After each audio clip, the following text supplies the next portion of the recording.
AP ఆర్థిక మంత్రి పయ్యావుల కేశవ్ జగన్మోహన్ రెడ్డిపై తీవ్రస్థాయిలో మండిపడ్డారు. రాష్ట్రంలో రాడిలను ఏకం చేసి ప్రజల్ని భయపెట్టే పబ్బం గడుపుకోవాలని చూస్తున్నారని పయ్యావుల విమర్శించారు. రాష్ట్రంలో రౌడీలను తన వెనక నడవమని జగన్ చెప్తున్నారని, జగన్ ఎప్పుడు భయపెట్టి రాజకీయం చేయాలని అనుకుంటారంటూ పయ్యావుల చెప్పారు.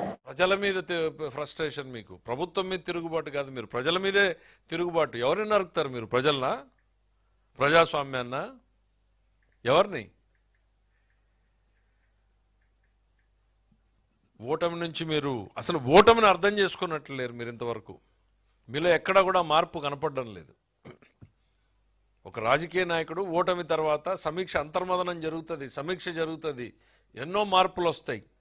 కానీ మీలో ఎక్కడా కూడా మార్పు అనేది ఎక్కడా కూడా కనపడడం లేదు. ఏం చేశారు మీరు?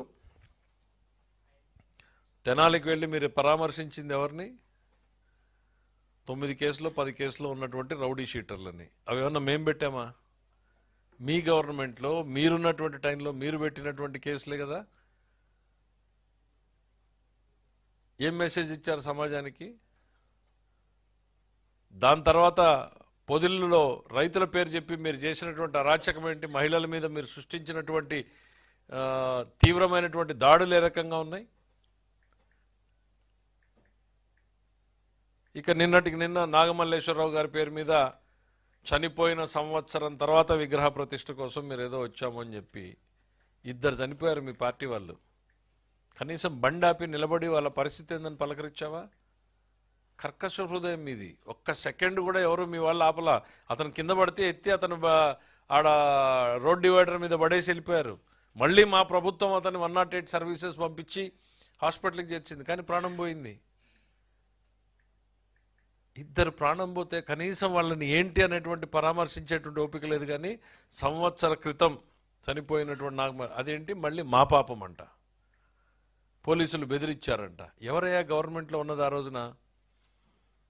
ఎఫ్ఐఆర్ పెట్టిన రోజున గవర్నమెంట్లో ఉన్నది ఎవరు? జగన్మోహన్ రెడ్డి గారు. ద ఎఫ్ఐఆర్ కాపీ ఇది. 5/7/2024 జగన్మోహన్ రెడ్డి గారే ఆపద్ధర్మ ముఖ్యమంత్రి. కౌంటింగ్ రోజు, కౌంటింగ్ తర్వాత రోజు జరిగినటువంటి సంఘటనలు ఇవన్నీ కూడా.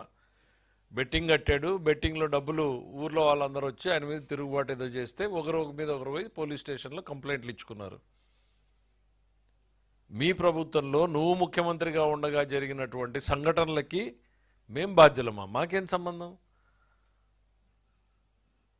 నీకు అంత సంవత్సరం తర్వాత విగ్రహాన్ని పెట్టి ప్రేమను కనపరుస్తూ ఉన్నావు.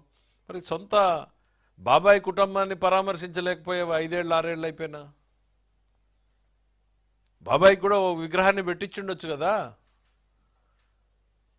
విగ్రహాల పేరుతో పర్యటనలు చేసినటువంటి చరిత్ర మనకుంది కదా. ఈ రాష్ట్రం మొత్తం మీద విగ్రహాలు పెట్టే పేరుతో రాజకీయం చేసినటువంటి చరిత్ర మనకున్నప్పుడు మరి ఆ సొంత బాబాయ్ కుటుంబాన్ని కూడా పరామర్శించి ఉండాల్సింది, ఆయనకు కూడా విగ్రహాన్ని పెట్టి ఉండాల్సింది. మీ ఆలోచనల్ని ఆ వేదిక ద్వారా ప్రజలతో పంచుకో ఉండాల్సింది. మీ బాబాయ్ పట్ల, బాబాయ్ కుటుంబం పట్ల, ఆ సంఘటన పట్ల మీ అనుభవాలు ఏంటి, మీ ఆలోచనలు ఏంటి అని.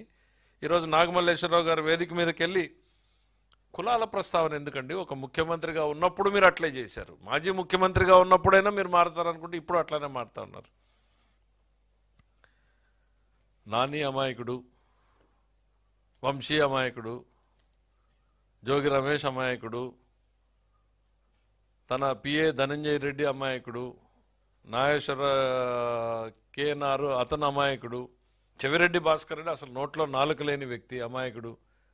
అరే పోలీస్ స్టేషన్లోకి వెళ్ళి పోలీసులు ఎదురుగా దురుసు ప్రభుత్వం చేసినటువంటి వీడియోలు సాక్ష్యంగా ఉంటే వీళ్ళందరూ అమాయకులు అంటే ఇంకా నువ్వు భ్రమల్లో ఉన్నావా? నువ్వు చెప్పే మాటలన్నీ నమ్ముతారు అని జగన్మోహన్ రెడ్డి గారు. ఈ ప్రభుత్వం ఎక్కడ కూడా పరిధి దాటి పనిచేయట్లా. మేము మీలాగా పనిచేయాలనుకుని ఉంటే నీ బెంగళూరు ప్యాలెస్ నుంచి నువ్వు ఆంధ్రప్రదేశ్ రాష్ట్రంలోకి అడుగు పెట్టేవాడివి కాదు. పవన్ కళ్యాణ్ గారు వస్తే మీరు అడ్డుకున్న రోజుల్ని మర్చిపోయారా? చంద్రబాబు నాయుడు గారు ఎయిర్పోర్ట్లోకి వెళ్తే ఎయిర్పోర్ట్ రన్వే మీద దించింది మర్చిపోయారా? చంద్రబాబు నాయుడు గారి ప్రభుత్వం ఉంది కాబట్టి నువ్వు రాష్ట్రంలో స్వేచ్ఛగా తిరగలుగుతున్నావు. కాకపోతే సుప్రీంకోర్టు, హైకోర్టులు చెప్పినట్టుగా ప్రజల జనజీవన విధానానికి భంగం కలగకుండా, శాంతి భద్రతలకు విఘాతం కలగకుండా మిమ్మల్ని తిరగమని చెప్పి మాత్రమే మా ప్రభుత్వం ఆర్డర్స్ ఇచ్చింది. 100 మందితో వెళ్ళమంటే మీరు ఏం చేశారు? రండి రండి రండి రండి అని ఆర్కెస్ట్రాడ్ ఒక కాల్ సెంటర్ పెట్టి అందరికీ ఫోన్లు చేసి ఇన్ఛార్జీలు పంపించి ప్రతి కాన్స్టిట్యున్సీలో నుంచి ఇంతమంది రావాలి అని చెప్పి టార్గెట్లు పెట్టి రోడ్డు ఎక్కాలి అని చెప్పి, ఇది హింసను ప్రేరేపించడం కాదా?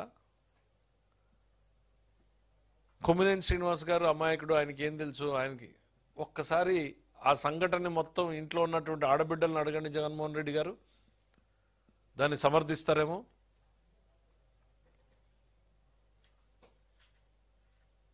మీకు అట్లాంటి ఆలోచనలు ఉండవులే. ఇంకా సొంత తల్లి చెల్లి పరిస్థితి ఏంటి అనేటువంటిది అర్థమైంది. చెల్లి మీదనే నిఘా పెట్టినటువంటివి నీకు ఇవన్నీ పెద్దగా